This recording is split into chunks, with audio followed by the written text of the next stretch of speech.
오늘 우리에게 주시는 하나님의 말씀은 창세기 41장 14절에서 36절의 말씀입니다. 이에 바로가 사람을 보내어 요셉을 부르매 그들이 급히 그를 옥에서 내놓은지라. 요셉이 곧 수염을 깎고 그의 옷을 갈아입고 바로에게 들어가니 바로가 요셉에게 이르되 내가 한 꿈을 꾸었으나 그것을 해석하는 자가 없더니 들은즉 너는 꿈을 들으면 능히 푼다 하더라. 요셉이 바로에게 대답하여 이르되 내가 아니라 하나님께서 바로에게 편안한 대답을 하시리이다. 바로가 요셉에게 이르되 내가 꿈에 나일 강가에 서서 보니 살찌고 아름다운 7암소가 나일 강가에서 올라와 갈밭에서 뜯어먹고 그 뒤에 또 약하고 심히 흉하고 파리한 7암소가 올라오니 그같이 흉한 것들은 애굽 땅에서 내가 아직 보지 못한 것이라. 그 파리하고 흉한 소가 처음에 7살찐 소를 먹었으나 먹은 듯 하지 아니하고 여전히 흉하더라.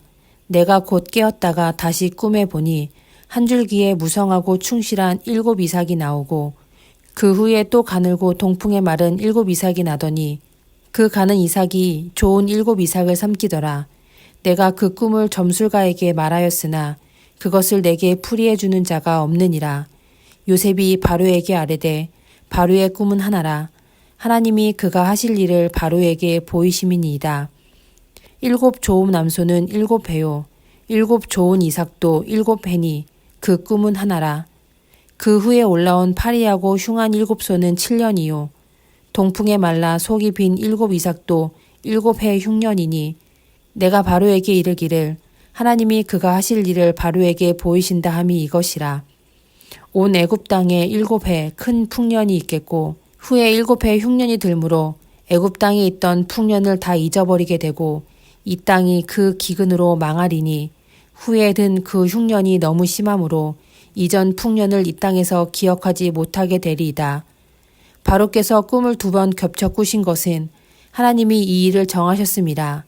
하나님이 속히 행하시리니 이제 바로께서는 명철하고 지혜 있는 사람을 택하여 애굽 땅을 다스리게 하시고 바로께서는 또 이같이 행하사 나라 안에 감독관들을 두어 그 7해 풍년에 애굽 땅의 5분의 1을 거두되 그들로 장차 올 풍년의 모든 곡식을 거두고 그 곡물을 바로의 손에 돌려 양식을 위하여 각 성읍에 쌓아두게 하소서.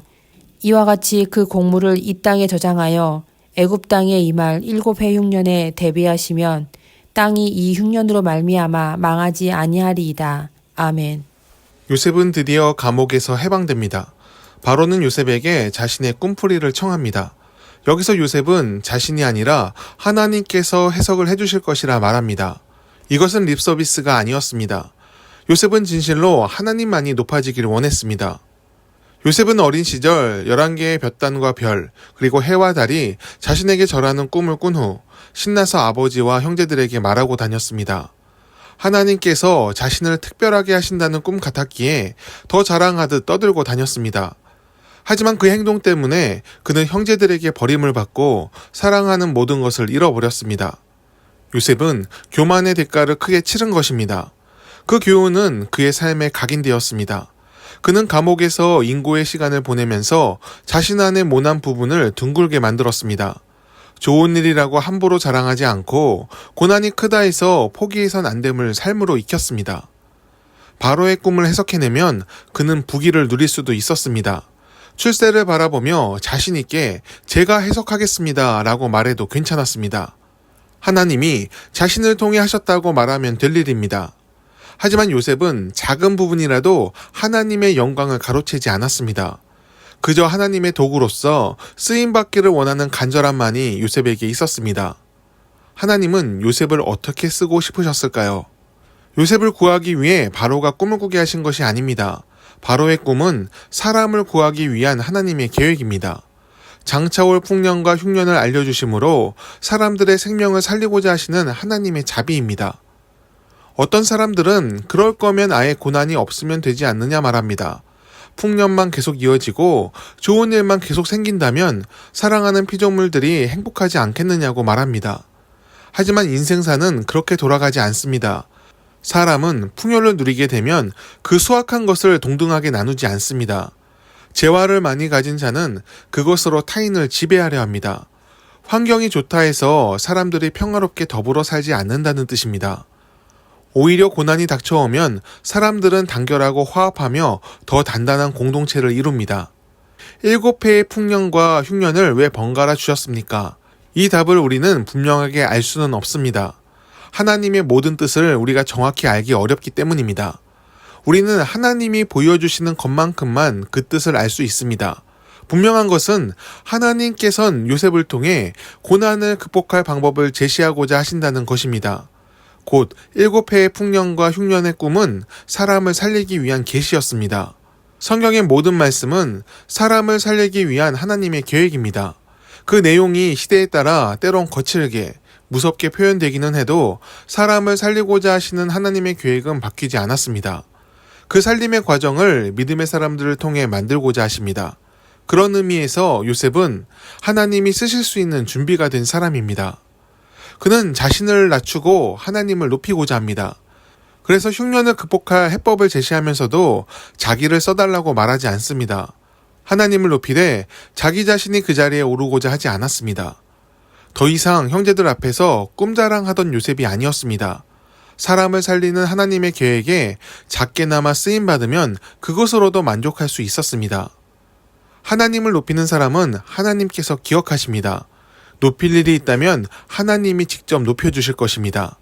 스스로를 뽐내고 어필하지 않아도 그 사람의 품성과 능력에 따라 하나님께서 쓸 자리를 정하십니다.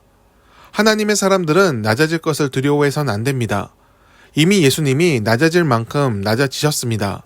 마구간에서 태어나시고 가난한 집에서 자라셨으며 정처 없이 3년간 떠돌다가 마지막엔 십자가에서 죽기까지 하셨습니다.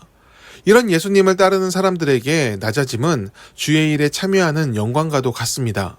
하나님의 사람다운 삶이란 뭔가 큰 출세를 이뤄내는 것이 아닙니다. 하나님의 성품과 그 추구하는 가치가 그 삶을 통해 나타나야 합니다. 바로의 마음을 움직인 것은 비단 요셉의 꿈에서뿐만이 아니었을 것입니다. 하나님을 경외하는 마음과 자리를 탐하지 않는 요셉의 사람됨에 바로의 마음이 더욱 끌렸을 것입니다. 겸손한 사람에게는 사람들이 붙습니다. 이를 이룰 만한 재능이 많아서가 아니라 사람을 품을 만한 도량을 갖췄기 때문입니다. 요셉의 삶은 너무나 고단했지만 그 시간이 헛되진 않았습니다. 그 고난을 통해 세상을 품을 만한 그릇의 사람으로 거듭났습니다. 우리의 삶에 요셉과 같은 고난은 없기를 바랍니다. 하지만 있더라도 하나님을 바라보며 하나님이 뜻을 부으실 만한 그릇으로 성장할 수 있기를 축원합니다. 기도하겠습니다.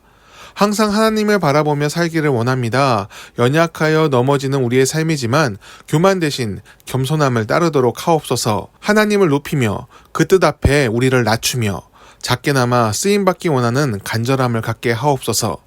스스로를 자랑하는 마음 대신 주님의 뜻을 나타내는 설득력 있는 삶을 살게 하옵소서. 사람을 위로하고 세워주며 살리는 일에 우리가 겸손함으로 참여하게 하셔서 하나님의 뜻을 담는 그릇으로 사용하여 주옵소서. 예수님의 이름으로 기도드립니다. 아멘. 함께 오늘 말씀을 묵상하며 기도하길 원합니다. 아기 예수께서 이 땅에 오신 의미를 기억하게 하소서. 예수님께서 가난한 자, 외로운 자, 고통받는 자들의 위로가 되신 것처럼 연약하여 도움이 필요한 자들을 우리가 기억하게 하옵소서. 위기의 대한민국을 건져주시길 간구합니다. 불의한 자를 징계하되 분노로 악을 행하지 않게 하시고 공의에 따라 선을 행하며 긍휼로 이를 처리하게 하옵소서. 이념에 매인 광기에 사로잡히지 않게 하시고 긍휼로써 사람을 살리는 정치를 이루게 하옵소서.